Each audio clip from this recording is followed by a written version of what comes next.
Hello everyone, this is Sahiti from ECAB section. My number is 20BQ1A0493. Today I'm going to explain about quantum mechanics. So, quantum mechanics is the study of the processes which occur at the atomic scale, that is, it is the study of microparticles. An atom has two natures. First one is particle nature and the other is wave nature. Particle and wave. A particle is specified by its mass, velocity, momentum, which is the product of mass and velocity, and energy E. A wave is specified by its frequency, wavelength, phase or wave velocity, amplitude, and intensity.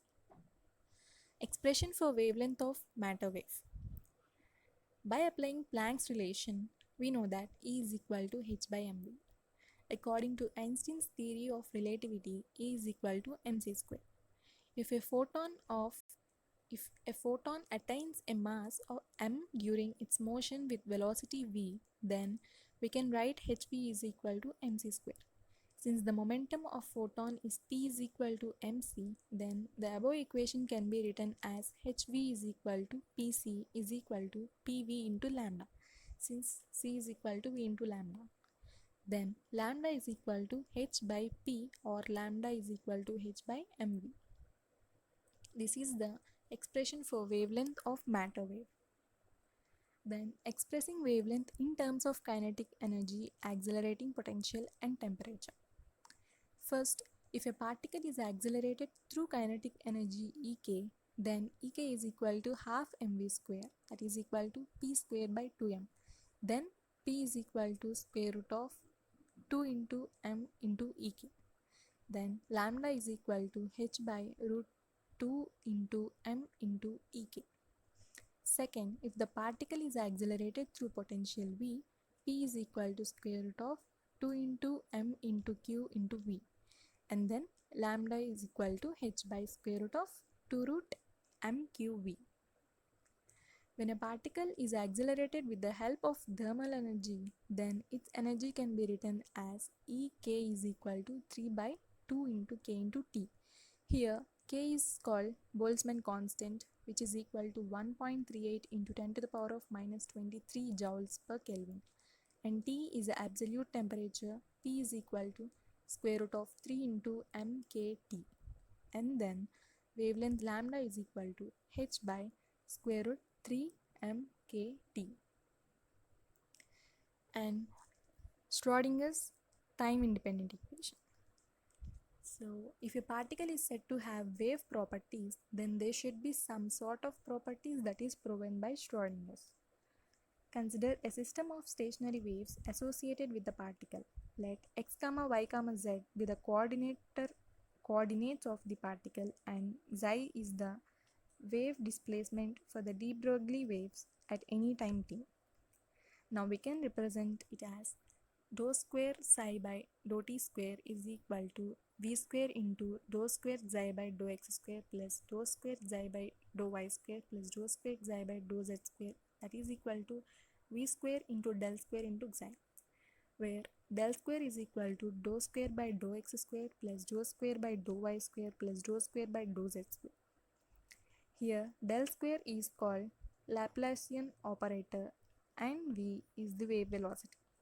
Xi is equal to x, y, z, t is equal to xi naught into x, y, z, t into e power minus I into omega into t, where xi naught into x, y, z, t is a function of x, y, z and gives the amplitude at the point considered. Then equation can be represented as xi of r bar, t is equal to xi naught into r bar into e power minus I omega t.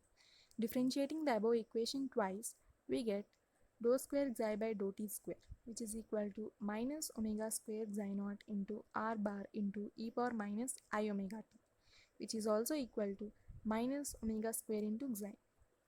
Now, substituting the value of dou square xi by dou t square in first equation, we get v square del square psi is equal to minus omega square xi. Then v square del square into xi plus omega square xi is equal to 0. But Omega is equal to 2 pi n, where n is equal to v by lambda. Then substitute omega square is equal to v square by lambda square. Omega by v is equal to 2 pi by lambda. Substituting the value of omega by v in above equations, we get del square xi plus 4 pi square by lambda square into xi is equal to 0. Now from de Broglie's equation, lambda is equal to h by mv. Then del square xi plus 4 pi square by h square into m square v square xi is equal to 0.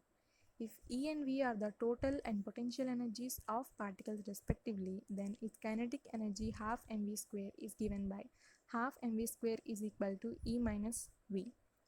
Then m square v square is equal to 2m into E minus V. From the above equations, del square xi plus 4 pi square by h square into 2m into E minus V into xi is equal to 0. Then del square xi plus 4 into 2, 8 pi square by h square into m into E minus V into xi is equal to 0. This equation is known as Schrodinger's time independent equation. Final equation we get must be without the variable t. And the next one is Schrodinger's time dependent equation. The differential equation representing a one-dimensional wave motion is dou square xi by dou t square is equal to v square del square into xi. Considering v to be a complex function of space coordinates of the particle and time, the general solution is given by xi into x, y, z, t is equal to xi naught of x, y, z into e power minus I omega t. Here xi is equal to xi naught into e power minus I omega t.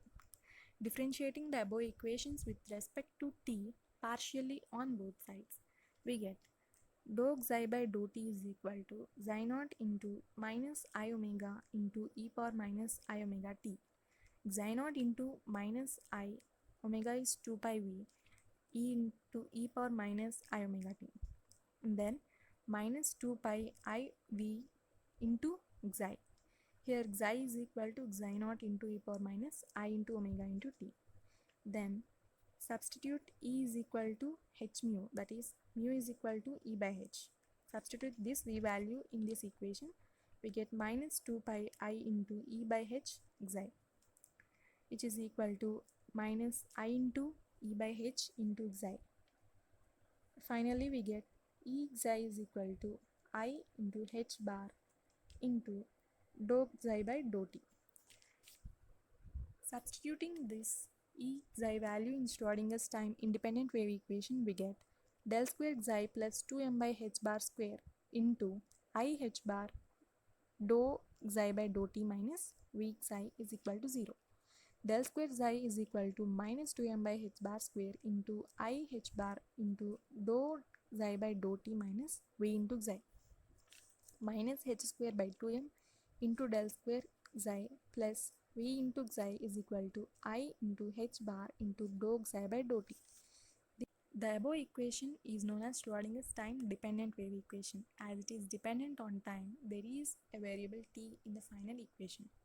It can also be written as h cap xi is equal to e cap xi, where h cap is equal to minus h bar square by 2m del square plus v, which is also known as Hamiltonian operator, where E cap is equal to I into h bar into dou by dou t, which is also known as energy operator. So, particle in one dimension box. For example, consider a particle moving inside the box along the x direction. The particle is bouncing back and forth in the box. The potential of the particle is V. Here the box is the potential barriers at x is equal to 0 and x is equal to 1. That is, the box is supposed to have the wall of infinite height. Let's see the limits of x when the potential is equal to 0 and infinite. So when v is equal to 0, x lies in between 0 and L. And when v is equal to infinity, x is less than or equal to L. And when v is equal to infinity, x is greater than or equal to L. The particle cannot exist outside the box, and so its wave equation y is 0 for x less than or equal to 0 and greater than or equal to 0.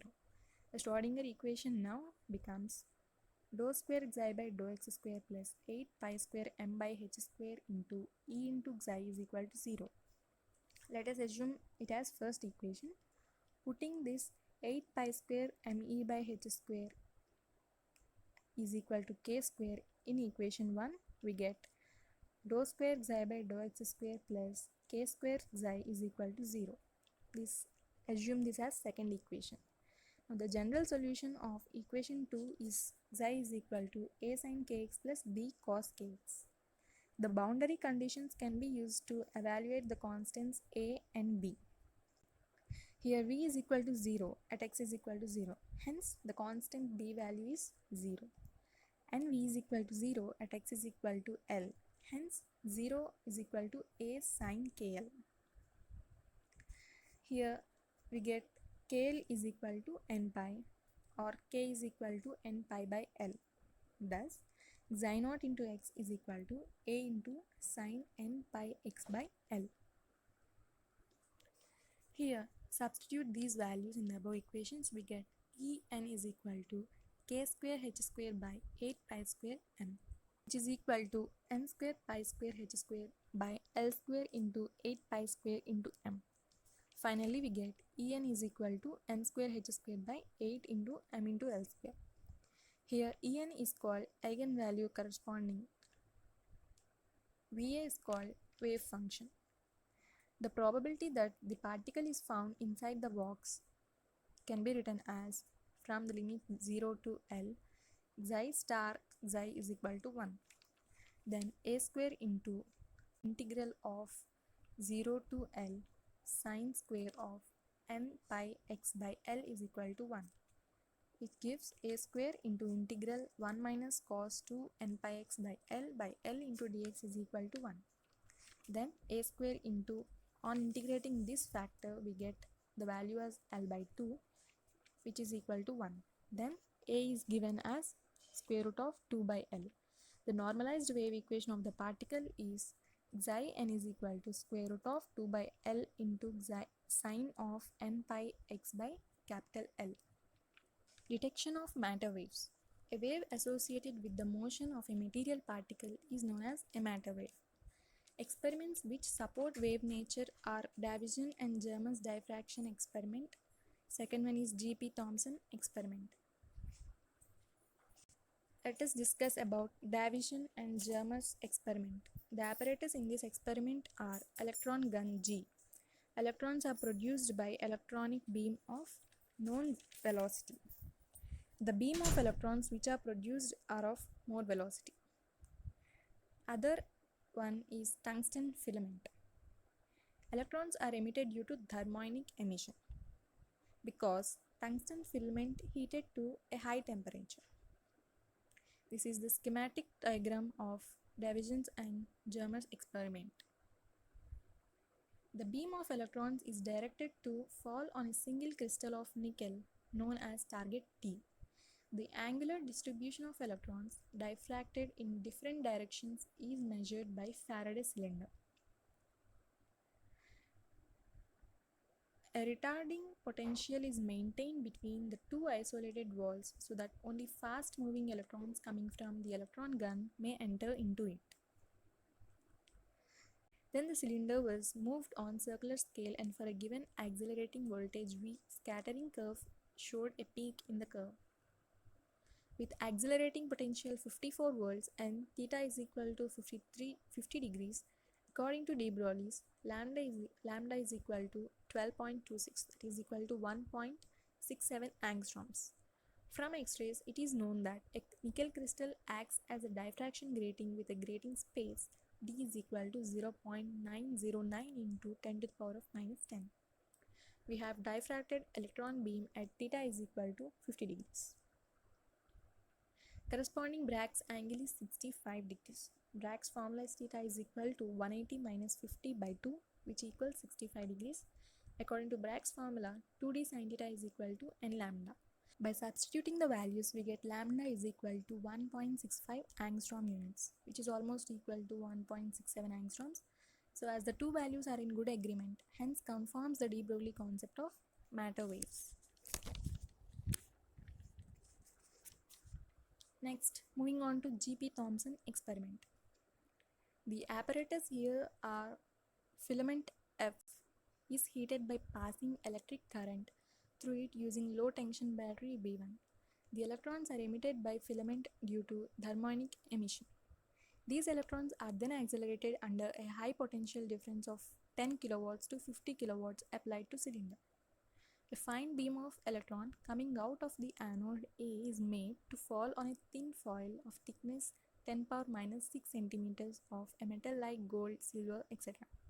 The electrons after diffraction are received on a photographic plate P placed with its plane parallel to the foil. Here, if we observe this in diagram, the photographic plate is parallel to the gold foil. And the photographic plate shows a pattern of a number of concentric rings around a central spot. The rings can be observed here. The following conclusions have been drawn from the experiment. Thomson experiment clearly demonstrated the existence of matter waves because the diffraction pattern can be produced by the wave. Second one is Thomson calculated the wavelength associated with the electrons with the help of diffraction rings. The calculated wavelength obtained by diffraction pattern agree well with the wavelength obtained by Broglie's relation as we done earlier. The associated wavelength depends only on accelerating voltage and is independent of the material of the target. And the last concept of this quantum mechanics is Heisenberg's uncertainty principle. The statement of Heisenberg's uncertainty principle can be given as that it is not possible to simultaneously measure the position and momentum of a particle to any desired degree of accuracy. So it is impossible to find the momentum and the position of a particle at a time.